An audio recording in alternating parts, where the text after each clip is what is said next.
اختیار ولی صاحب ہم نے تو وہ پریس کانفرنسز بھی دیکھی نا جو راجہ پرویز اشرف نے کی، اس میں بھی بہت سارے فوٹیجز دکھائے گئے جس میں وہ آپ پر الزام لگا رہے ہیں دھاندلی کا، بہت سارے فوٹیجز تو بہت واضح تھیں۔ پھر شرجیل انعام میمن صاحب نے بھی ایک ایسی پریس کانفرنس کی، انہوں نے بھی بہت سارے ویڈیوز شیئر کیے، بہت سارے ایویڈنسز رکھے۔ تو سر یہ پھر بہتر نہیں ہوگا کہ میرپور ڈویژن میں ٹرن آؤٹ 28% تھا، نون لیگ کو 90% ووٹ کیسے مل گئے؟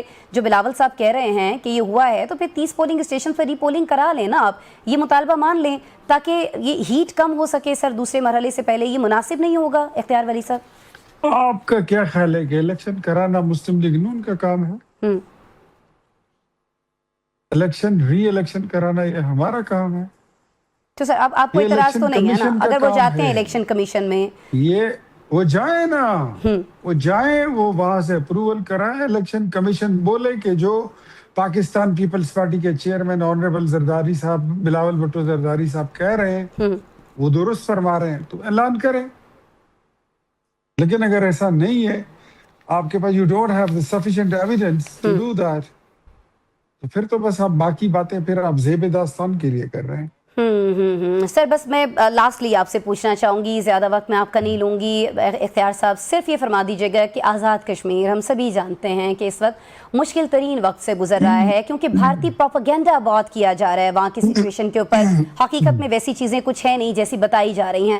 تو سر پھر یہ طے کیوں نہیں کر لیا جاتا ہے کہ ایک حد میں رہا جائے گا؟ جس طرح بلوچستان میں دونوں جماعتوں کا اتحاد ہے، آپ کو نہیں لگتا کہ اسی تجربے کو یہاں بھی دہرا لیا جائے، وہ اتحاد، وہ یکجہتی، وہ اس کا مظاہرہ کیا جائے ملک کے لیے، قوم کے لیے، ملت کے لیے؟ اختیار صاحب یار پولیٹیکل پارٹیز میں یہ کہہ رہا ہوں، میں دیکھ رہا ہوں کہ اپنی جیت کو بہت بڑی جیت گردانتے ہیں اور اپنی ہار کو اپنی زندگی کی سب سے بڑی ہار سمجھتے ہیں۔ دیر از نو اسپورٹس مین اسپرٹ، ان چیزوں کی لیکنگ ہے۔ یہی الیکشن کمیشن تھا جس نے الیکشن کنڈکٹ کرایا جی بی میں، وہاں پیپلز پارٹی جیتتی ہے، مسلم لیگ نون ان کو مبارکباد دیتی ہے۔ یہی الیکشن کمیشن ہے، اس نے الیکشن کنڈکٹ کرایا کشمیر میں، ہم جیت گئے، بلاول صاحب نے کوشچن مارک لگا دیا۔ اس طرح یہ ہوگا نہیں۔ میرے خیال میں میچیور ہونے کی ضرورت ہے، بڑے پن کی دکھانے کی ضرورت ہے۔ تو یہ امکانات نظر آ رہے ہیں؟ امکانات نظر آ رہے ہیں بڑے پن کا مظاہرہ کیا جائے گا؟ امکانات آپ خود دیکھ لیجئے اپنے لینس کے ساتھ۔ آپ ایک صحافی ہیں اور آپ سارا روز جو ہے، ساری رات آپ خبریں اکٹھا کرتی ہیں، کون کیا کہہ رہا ہے آپ کی نظر ہوتی ہے۔ آپ اپنے لینس کے ساتھ دیکھیں کہ آپ کو کوئی امکان نظر آتا ہے؟ نہیں، جتنے ایسے بلاول صاحب دکھائی دیتے ہیں اس میں تو نظر نہیں آ رہا۔ لگتا ہے کہ کسی کو سمجھانا ہوگا، بٹھانا ہوگا کہ دیکھیں یہ کشمیر کا ایشو ہے، یہ سینسیٹیو ایشو ہے، اس پر اس طرح کے بیانات نہیں دیے جا سکتے۔ مجھے بھی کہیں وہ چیز نظر نہیں آ رہی ہے جس کا ہم ذکر کر رہے ہیں۔ تو بلاول صاحب کو میرے خیال میں بٹھانا چاہیے، سمجھانا چاہیے کہ کشمیر جیسے سینسیٹیو ایریا میں بچگانہ سیاست کی اور احمقانہ سیاست کی کوئی گنجائش نہیں۔ تو آئندہ ایک دو روز میں کوئی بڑی میٹنگ دیکھ رہے ہوں گے ہم پیپلز پارٹی اور نون لیگ کے درمیان سر؟ ہوگی۔ پیپلز پارٹی اور مسلم لیگ نون جو ہے وہ علیحدہ نہیں ہوں گے، بیچ میں جو ہے تو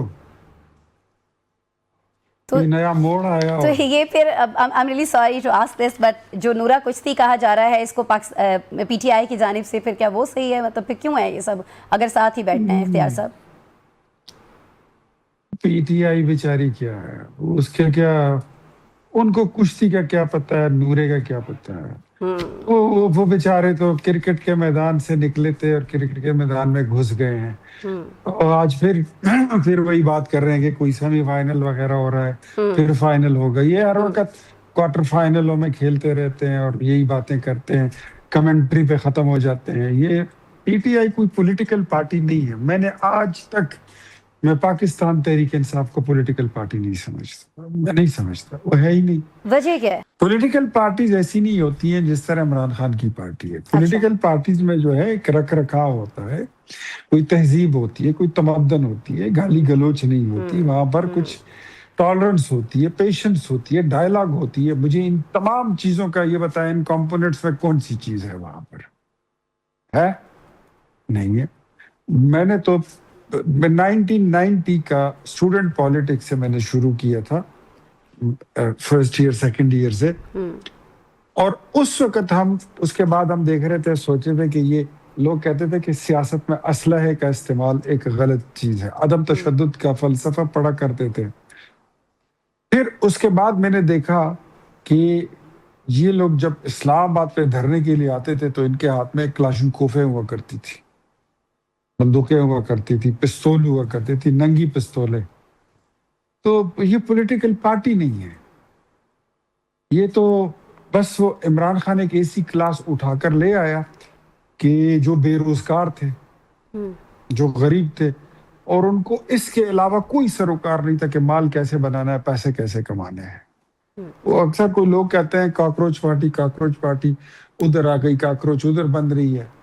میں کہ یہ ہمارے ملک سے چلے گئے ہیں, ادھر یہ حکومت کر کے گئے ہیں 4.25 سال, اور پھر ہمارے پڑوسی ملکوں میں ابھی گئے ہیں 5 سال بعد. وہاں تو سر منوا لیے پھر انہوں نے مطالبات, یہ بھی دیکھیں شاید 5 کو منوا لیں, کہہ تو رہے ہیں, دعوے تو کر رہے ہیں. دیکھیں کاکروچ کا آخری جو انت ہوتا ہے وہ بھی آپ کو معلوم ہے, مجھے بھی معلوم ہے. کاکروچ پیدا ہوتے ہی ضائع ہونے کے لیے, اور اس سے کچھ اور بنتا نہیں ہے. یہ چیزیں جو ہیں وہ آزمودہ چیزیں ہیں. جاتے وقت پھر یہ یہی کہیں گے کہ ملک دیوالیہ ہونے لگا ہے, اکانومی ساری انڈرمائن ہو چکی ہے, کوئی رستہ نہیں ہے, اب یہ ملک 3 ٹوٹے ہو جائے گا. یہ اعلانات یہ ادھر بھی کر کے گئے ہیں, یہ انشاءاللہ یہ انڈیا میں بھی کر کے جائیں گے.